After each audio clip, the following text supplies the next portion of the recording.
देखिए क्या है, व्रत के बाद भी गुस्सा, नफरत, ईर्ष्या कम क्यों नहीं होता, यही पूछ रहे हैं ना आप। देखिए होता क्या है कि जब हम व्रत रखते हैं तो उसको अर्थ सहित थोड़ा सा समझने में पीछे रह जाते हैं। इसमें गलती हमारी नहीं है, क्योंकि हमें जो सिखाया गया है हम वही कर रहे हैं। देखिए इस बात पर थोड़ा सा चिंतन करिएगा, समझिएगा, ठीक है। रावण को 10 शीश दिखाते हैं, वहीं माताओं को 8 भुजाएं दिखाते हैं। शेरों वाली माँ को 8 भुजाएं दिखाते हैं, राइट। ध्यान रहे, शीश जो दिखाया जाता है वो अहंकार का प्रतीक होता है, जो भुजाएं होती हैं वो शक्तियों का प्रतीक होती हैं। इसलिए कहते हैं ना, जब किसी का अहंकार बढ़ जाता है तो क्या कहते हैं, बहुत सर ऊपर करके चल रहा है ना। तो इसलिए रावण को 10 शीश दिखाते हैं, यानी ऊंचा सर, यानी अनेक सर दिखा दिए। काम, क्रोध, मोह, लोभ, अहंकार, ईर्ष्या, द्वेष, भय, आलस्य, 10 विकारों के 10 शीश दिखा दिए। इसलिए हम रावण को जलाते हैं, जबकि मां को 8 भुजाएं हैं, 8 शक्तियों का प्रतीक है वो। जो आत्मा में 8 शक्तियां होती हैं, उनमें से कुछ शक्तियों के नाम हम ले देते हैं, जैसे संकीर्ण करने की शक्ति, समेटने की शक्ति, सामना करने की शक्ति, समाने की शक्ति, सहन शक्ति। ये सारी शक्तियां हैं। ये 8 शक्तियां आत्मा में होती हैं, जिनके आधार पर अपने पूरे जीवन को खुशहाल बना सकते हैं। लेकिन इन्हें समझकर हमें व्रत रखना होगा। हम रावण को हर वर्ष चलाते हैं, इसका मतलब वो हमारा दुश्मन है। लेकिन हम माताओं की पूजा करते हैं, उन्हें हम माँ कहते हैं, वो हमारी माँ है। सोचने की बात है, जैसा माँ होती है वैसा ही बच्चा होता है ना। माँ तो शांति की मूरत है, प्रेम की मूरत है, पवित्रता की मूरत है। यही तो गुणगान करते हैं ना उनका हम। वो बहुत शक्तिशाली हैं, आरती गाते हुए यही गुणगान करते हैं ना। क्या सिर्फ ये गुणगान करते हैं, माता जी आप इतने दिन तक भूखी रही थी, आपने कमाल कर दिया, इसलिए मैं भी आपके लिए भूखा हूं। क्या ये कहते हैं? हम उनके गुणों का गुणगान करते हैं ना, शक्तियों का गुणगान करते हैं ना, कि आप इतनी गुणवान हैं, वो गुण मैं क्यों ना अपने अंदर उठाऊं, मैं क्यों ना शांत हो जाऊं, मैं क्यों ना प्रेम से भरपूर हो जाऊं, क्यों ना मैं शक्तिशाली हो जाऊं, दूसरों से मांगना बंद कर दूं, थोड़ी शांति दो, थोड़ा तो प्यार से बात करो, थोड़ा तो सम्मान करो मेरा।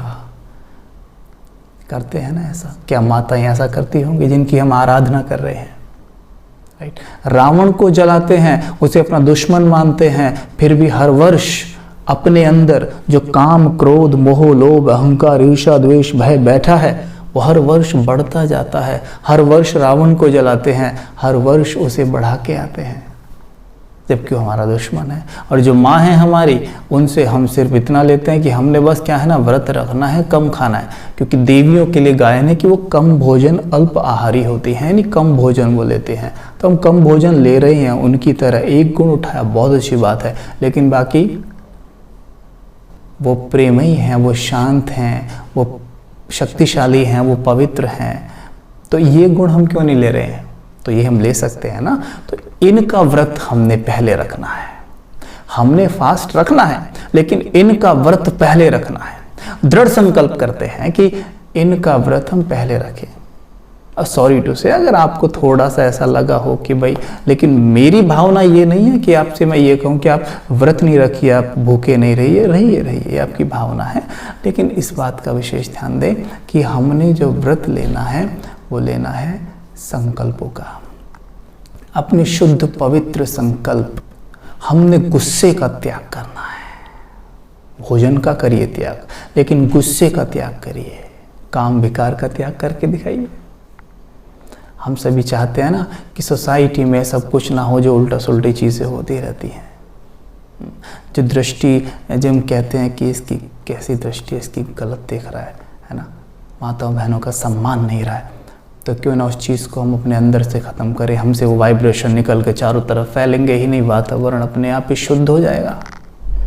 कुछ भी सोसाइटी में अगर होता है ना, उसका जिम्मेवार मैं भी हूँ,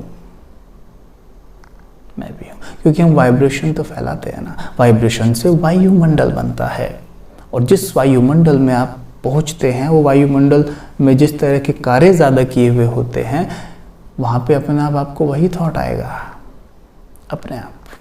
जैसे मंदिर में जाने के बाद कैसा थॉट आता है, अच्छा मॉल्स में जाने के बाद कैसे थॉट्स आते हैं, ऑफिस में जाते कैसे थॉट्स आते हैं, वैसे जिस स्थान पर काम विकार के, क्रोध के थॉट्स ज़्यादा चलते हैं, बोल ज़्यादा होते हैं, अपने आप वहाँ वैसे थॉट आएंगे। अगर वहाँ ऐसा कोई व्यक्ति पहुँच गया जो पहले से ही ज़्यादा कामी है, क्रोधी है, तो वो तो फिर जो आजकल सोसाइटी में हो रहा है वही करेगा।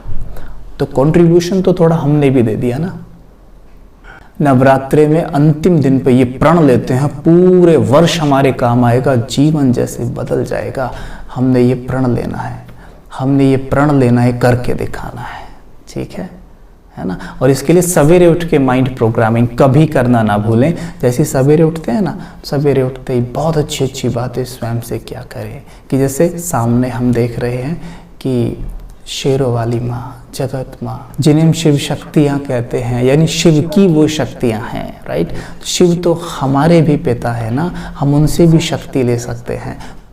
सवेरे उठकर बहुत अच्छी अच्छी बातें करें कि मैं आत्मा शिव शक्ति हूँ, मैं संतोषी माँ की तरह संतुष्ट हूँ, शांत हूँ, परमात्मा से शीतलता की किरणें मुझ में प्रवेश कर रही हैं, मेरा चित्त एकदम शांत हो रहा है, मैं सबको शांत कर रही हूँ, संतुष्ट कर रही हूँ, कर रहा हूँ।